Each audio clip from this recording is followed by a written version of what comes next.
Hey guys, it's Edwin here, and today I'm going to talk to you about how to find the strength and the courage to leave an abusive relationship or just a bad relationship. Leaving any kind of relationship is not easy, especially an abusive one. This is because all the thoughts, all your beliefs will be in support of staying and persevering in that relationship. You may want to raise your kids in a traditional family unit, or your religious beliefs may be compelling you to be submissive to that partner, or even those people around you may be sharing with you their stories about how they work things out, even when their relationship or their marriage was on the brink. You also have thoughts about how others will perceive you, and more thoughts and beliefs in support of you staying in that relationship. And the other thing is, if you are in an abusive relationship, you are also scared of standing up for yourself or standing up on your own because your inner strength has been eroded by your abusive partner, and you feel just like a shell of what you were in the past. You will also be hopeful that the relationship will work because of that investment you've made in that relationship. You may have invested in that relationship for the past 20 years, and you just don't want to see that investment going up in smoke. So all the odds are for you to stay in the relationship and make it work.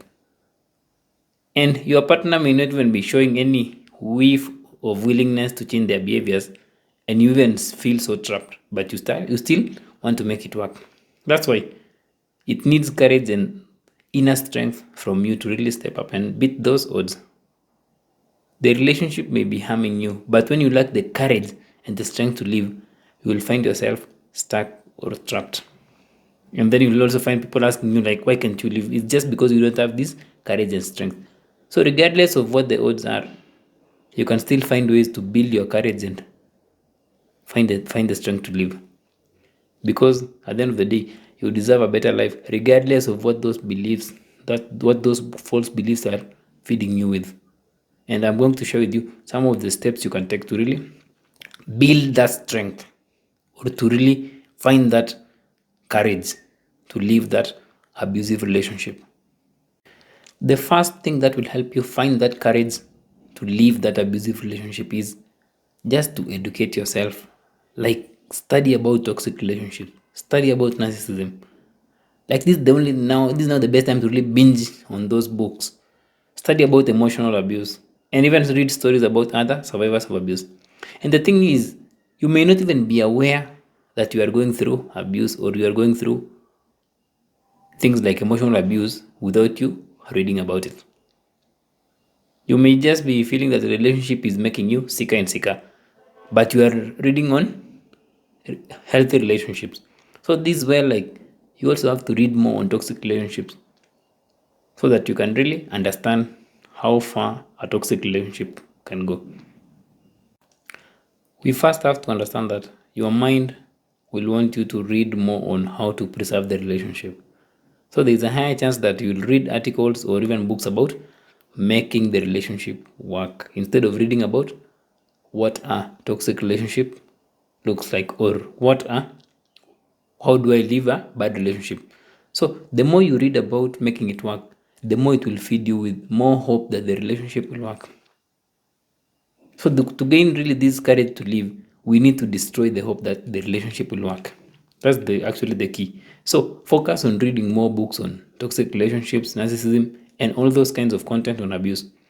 If you focus more on that, you will understand that there are other survivors out there who waited and waited, but their health kept deteriorating, and the relationship did not improve. Yes, there are great books out there. So if you learn about how other survivors of abuse like left that relationship and thrived, it will just feed you with this hope that you will also have that inner strength to live, that your life will be okay even if you live. You will also learn about their pain, and that pain will ignite the pain you're already feeling deep inside because of being in that relationship. So go with the books more, because with books you can cover more ground. It will give a more depth of what you're going through. And the thing about being in an abusive relationship is that you are going through emotional pain, and even more emotional pain than what you are even currently thinking you are going through. That's what mostly happens. Your mind will tell you that, it's not that bad. But when you start really exploring, you realize that actually the pain you are bearing deep inside you is very, very higher than you expected. That's what something which also the books will tell you.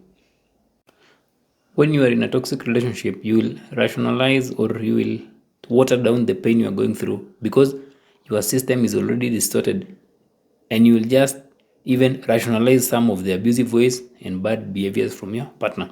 So, with learning, you will also understand that you're not crazy for staying in the relationship, and there are reasons beyond your cognitive understanding that keep you stuck in that abusive relationships. The reasons like childhood trauma or abandonment wounds. There are just so many reasons. And the more you understand those reasons, the more you can reassure yourself that one day you will do it. So you will also get these first-hand information on how other survivors of abuse, as I said before, pulled it off, and that in itself will build up your courage. Someone will talk about how they were in that far end of the cliff and they left and still thrived. So when you read about that, it will build your courage to live. But when you read about books which support working things together in the relationship, it will feed on that false hope to stay. If that makes sense. If you're in an abusive relationship, don't focus on the books that make a relationship work. Focus on the books that help you to leave that abusive relationship. Another most common trap is, let's say, if you are a person of faith or if you have religious beliefs or religious values, and those religious values are keeping you stuck in that abusive marriage because of some sort of verses which say something like persevere or something. So, what you can do is do a brief exploration of the scriptures, but now focusing on something like verses against abusive relationships or verses against oppression. I'm not a theologian, but I understand that the mind will always latch on to anything or will cling on to anything which, when it's seeking self preservation, because your current state is keeping that marriage or keeping that relationship, it will find scriptures which support keeping the relationship. But if you just switch off like this and you want to leave the relationship, you can also find scriptures about against oppression, against you not loving yourself. So the scriptures, even your priest, if you're ordained in a church, will mostly want you to preserve that relationship. But you can still find a way to use the same scriptures to build your courage to leave the relationship, which is actually amazing. Because most religious books have these contradicting sides. So it's just up to you to really see what works for you. Hope that makes sense. The other thing that will help you build this courage is to keep a daily list of things that you don't like about the relationship or why you need to leave the relationship, and things you like about the relationship. And the thing is, do not censor anything you're writing. You just write about it as it is and really pour all your anger onto it. And make sure you write everything which goes contrary to your own values. Let's say you value honesty in a relationship, so you write everything which goes against it, or even what you think a relationship is supposed to look like. Let's say if you think that the relationship is supposed to be a place where it's a mutual kind of effort, so you write about your current relationship. Is it mutual? So write all the things they've done to you and what they're still doing to you. To take it to the next level, actually, you can also write about what you will be feeling emotionally, financially, physically, or spiritually in, say, like 5 years or even 10 years if you stick to that relationship. When you express these thoughts in a piece of paper or just a journal, it's just about pushing you to that emotional threshold so that you can clearly see that nothing good will come with staying in that relationship. And to also stop you from getting lured back into the constant cycle of abuse, remember to look at the list like every morning or every evening so that your hopeful self or that you which wants to preserve the relationship will not start getting ideas about making the relationship work again. And when you write about it, it's also giving you this constant affirmation on why you deserve a better life, on why you deserve a better relationship. You will also be able to see how genuinely unhappy you are in that relationship, and that's the way you are being treated, things will keep getting worse for you. And when we see things are getting worse, we can be motivated by that pain. That pain can be our source of strength. So when you write, you are able to see beyond the lies which the mind is feeding you with. You can also connect with your anger, or the anger you have towards your partner, to help you with to build this courage. Like, don't you really feel so angry at what they've put you through? The betrayal, the lies, the empty promises, the manipulation, the cheating, and all those other things they've done to you. Is that not enough to make you angry? So you can use this constructive anger to neutralize the fear you have about leaving the relationship. So you should get really furious to the point where you are like, you don't care anymore, and you just throw your hands up and say, I want to leave the relationship. So this anger can just be fuel for that courage, or for that strength for you to finally leave. So anger is not really a bad thing, and it can be a great instigator of change in your life. And to really reach the boiling point of this anger, you can use now the journal which you wrote in step 2 side by side with the anger, to really reconnect with the frustration you have towards your abusive partner. So you get angry to the point that you really want to show them that you can stand up for yourself, that you still have what it takes to stand up for you. And when you are very angry, it will neutralize all those fears, all those uncertainties you have about the future, you have about your life without the relationship. You'll just be so angry, even with everyone who's supporting the relationship. So that's why anger can really be a great thing to you.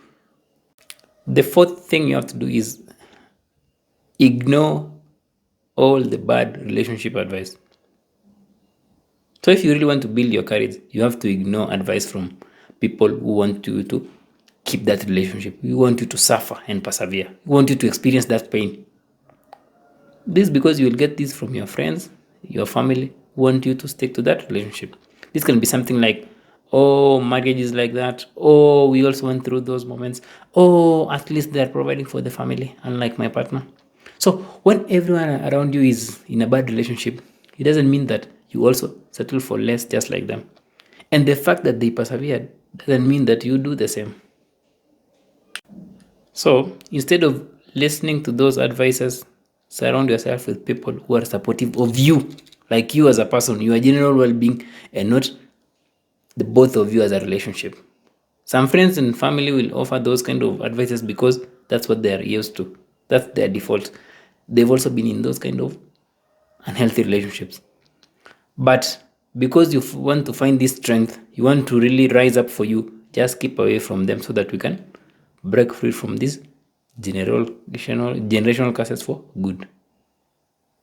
The last thing you can do is to, of course, get professional help. If you really get to the point where you don't even know what it takes or how you will live, or you just lack this inner strength to really pull it off, just jump into that deep end and sign up for that counseling or therapist to really rebuild your inner strength. And when you are seeking help, focus on rebuilding your inner strength and understanding what you're going through. And you can also work on this. Of course, it's advisable to work on this without looping in your abusive partner. Don't tell your partner that, hey, I'm going for therapy, because, of course, they'll discourage you. And the moment they discourage you, it will keep you further stuck in that denial. And another thing here, it's not about going for couples therapy. Go for therapy for you. With proper professional help, at least you will come to the terms with what you are going through or why you are stuck, and you'll easily find the best way forward. And speaking with a professional will also offer you assurance that you can thrive in life, and they will validate you through that process. They'll validate what you're going through. They'll validate the emotional pain you are going through. You'll also be able to understand why you are settling for less. Is it because of your self-esteem? Is it because of your unhealed wounds? Is it because of your past experiences? So the more you understand these, the more you'll know, actually, I'm in this relationship because of these things from the past. And it's not what I want at the core of my being. It's not what I want as a worthy human being. So professional help really does go a long way. So if you really want to find that inner strength, those 5 points can be really helpful, even when you don't want to, because all the bones in your body will be screaming for that relationship, to preserve that relationship. Just say that, let me just learn about it, or let me just do this therapy for my own inner strength, and then after you do that, something different will arise out of it. So you can also trick the mind that way. This is because an abusive relationship, or a bad relationship, or a narcissistic relationship, or just any kind of relationship which is eroding your identity and ruining your inner peace, is never the best place for you. Even if someone convinces you that, oh, this is your destiny, no, never. It's just your mind. Your mind will just latch you into that. Even it might call it love, it might call it life purpose, it might call it salvation or anything, but that's just your mind and the lies your mind is feeding you with. So you may lack the inner strength to live and start over, but always work on tipping the scales in favor of your general well-being, which is leaving the relationship. So just work on such a way, instead that you are promoting your general well-being, even when you don't want to live. And yeah, it's sad to come to this realization that the relationship you've spent most of your time nurturing and investing in may not turn out as you wanted to be. But always remember that you still deserve happiness, and there's a life out there. There's a life. You still have years to live, and the best years will be lived when you have that inner peace. It can be really hard to get that motivation to live or that strength to live, because most of your inner and outer circumstances will be in favor of preserving the relationship. But all you can do is just keep working on it, keep learning, just for learning's sake, even when you don't have a goal in mind or an end in mind. Even if there's no courage to do it, just start by binging those books, last listening to those videos. You never know what will come out of it. And know that you deserve a better life. Even when there seems to be no light at the end of that tunnel, you just deserve better. Hope you found that informative, guys. Until next time, see ya.